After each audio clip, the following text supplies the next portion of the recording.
Ok, como os vídeos têm que ser até 15 minutos, né? Então, eu estou fazendo por partes, né? E eu não quero acelerar, quero passar todo o conhecimento para vocês aí, tá bom? Então, agora a gente vai dar sequência, né? Com o sistema nervoso, né? Então, no nosso sistema nervoso, o cérebro diminui de volume e peso, nota-se uma redução de 5% aos 70 anos, 20% aos 90 anos de idade, e na medula espinhal, o processo de perda neural é observado após os 60 anos. E também há uma diminuição dos receptores cutâneos, reduzindo a percepção da temperatura ambiente e da sensibilidade tátil, né? E quais as principais doenças que ocorrem no sistema nervoso? É a doença de Alzheimer e a doença de Parkinson, né? A doença de Alzheimer, é possível visualizar aqui como fica o nosso cérebro normal e o cérebro com Alzheimer, né? Ele fica muito mais aberto. E o nosso sistema nervoso, ele atinge desde o cérebro, o tronco cerebral, a medula espinhal e depois vem todos os nervos, né? Todas as ramificações, que é o que dá o comando para nós fazermos as atividades, né? Desde o simples caminhar, o simples escrever, é através do sistema nervoso que nós temos esse comando, tá? Sistema nervoso central. Já o Parkinson é aquela doença que a gente não controla os movimentos, que a gente tem muita questão das estereotipias rítmicas, né? Que são movimentos repetitivos, né? Que a gente não consegue controlar o movimento, que a gente visualiza uma pessoa que tem Parkinson quando ele treme bastante, ele mexe muito a perna, ele mexe muito o braço, né? Isso é a doença de Parkinson, e ambas são doenças voltadas ao sistema nervoso central, tá? E o sistema cardiovascular, ele tem um aumento da rigidez arterial. A aorta, geralmente, ela encontra-se habitualmente dilatada, ao aumento do tamanho do coração e da espessura do ventrículo esquerdo. Esses aumentos, eles vêm ocorrendo de acordo com a idade. Há um aumento da pressão arterial, também há uma maior incidência de aterosclerose, que é o depósito de placas de gordura dentro da parede arterial, e um estreitamento do diâmetro das artérias com maior rigidez das mesmas. Aqui a gente pode verificar através do desenho, ó, as placas de gorduras na artéria, e essas placas de gorduras a gente chama do colesterol, né? Então, a artéria, ela é um caninho, e ela vai formando essas placas de gordura, certo? E isso é que causa as doenças cardiovasculares, né?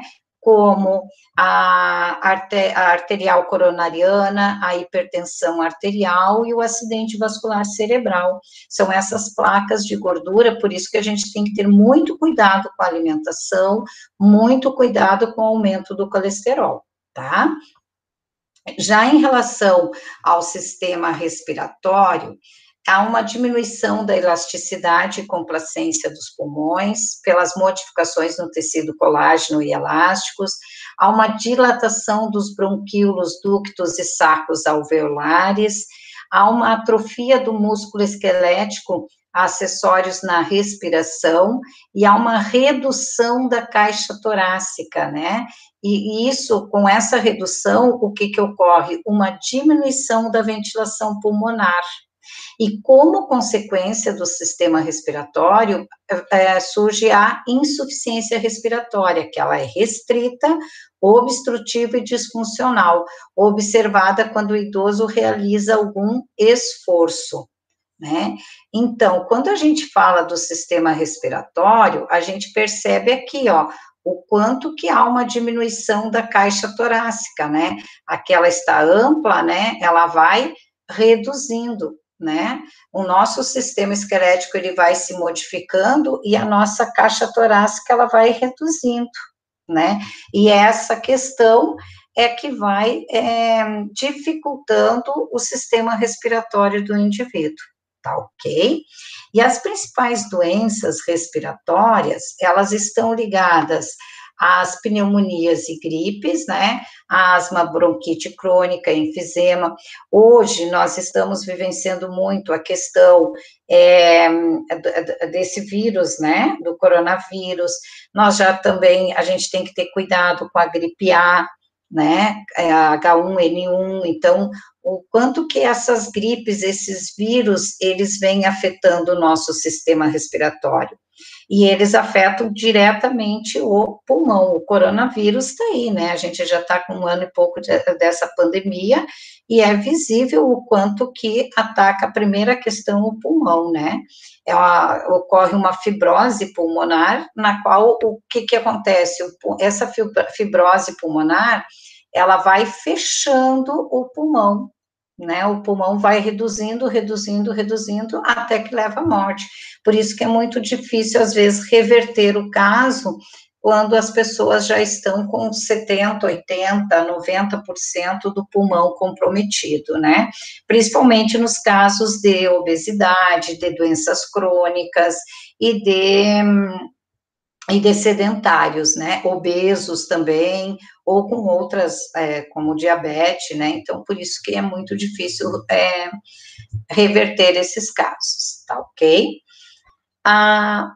Em relação ao sistema gastrointestinal, o que ocorre? Algumas perdas e alterações involutivas dos dentes, né, é normal a gente amolecer os dentes e ter a perda dos dentes, há uma diminuição da produção da secreção salivar também, uma diminuição da produção de enzimas e sucos gástricos, diminuição da mobilidade do peristaltismo, que é a constipação, né, há uma atrofia da mucosa gástrica também, uma diminuição da capacidade de absorção de nutrientes, redução do fluxo sanguíneo hepático, e há uma diminuição do volume e peso do fígado. E aqui a gente tem que ter muito cuidado com a gordura no fígado, né? Que isso pode sim estar complicando o fígado, a gente tem que ter muito cuidado, é um órgão que a gente tem que ter muito cuidado, né? Então, aqui, ó, para vocês observarem, a gente tem o sistema gastrointestinal, vai desde a boca, faringe, esôfago, estômago, pâncreas, intestino delgado, grosso, fígado, né? E o ânus, esse é o nosso sistema gastrointestinal. O sistema genital feminino, ele principalmente depois da menopausa, há uma atrofia do útero, trompas e ovários, uma atrofia da vagina e da genitália externa, há uma diminuição da secreção glandular, uma atrofia da uretra, e as glândulas mamárias atrofiam-se e são substituídas por tecido adiposo, certo? E o sistema genital feminino, aqui, ó, eu trago a figurinha para vocês verem, ó, as trompas, ovário, útero, a vagina, os grandes lábios pequenos, né, a uretra, a abertura vaginal, as glândulas de Bartholin, aí tem o que ocorre na mama, né, o tecido adiposo ao redor da mama, por isso que a mama acaba muitas vezes ficando mais caída, como a gente chama, né, aí tem o tecido glandular, o mamilo, o tecido de sustentação, as costelas e o músculo peitoral.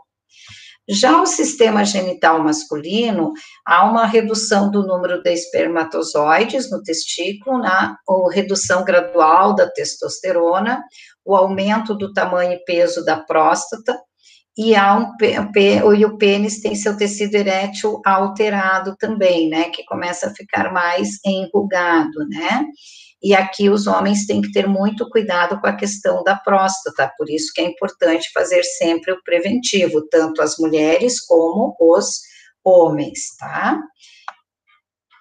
Então, agora, vamos no sistema renal, que há uma redução do tamanho e peso dos rins, uma diminuição dos números de néfros, né? Há um espessamento da membrana basal e um aumento do tecido conjuntivo intersticial. Também há alterações tubulares, né? E a principal consequência do sistema renal é a insuficiência renal aguda, que dá para a gente perceber aqui, ó. Aqui é uma insuficiência renal aguda, olha como o rim está inchado, né? Aqui é um rim normal, e aqui uma insuficiência renal crônica, né? Que aqui a crônica, olha quanto a gente diz as pedrinhas, né? Como fica a pedra no rim, às vezes, né? Então, o que que ocasiona isso? Então, esse é o sistema renal, tá ok? Então, agora eu vou para o próximo videozinho, só um pouquinho.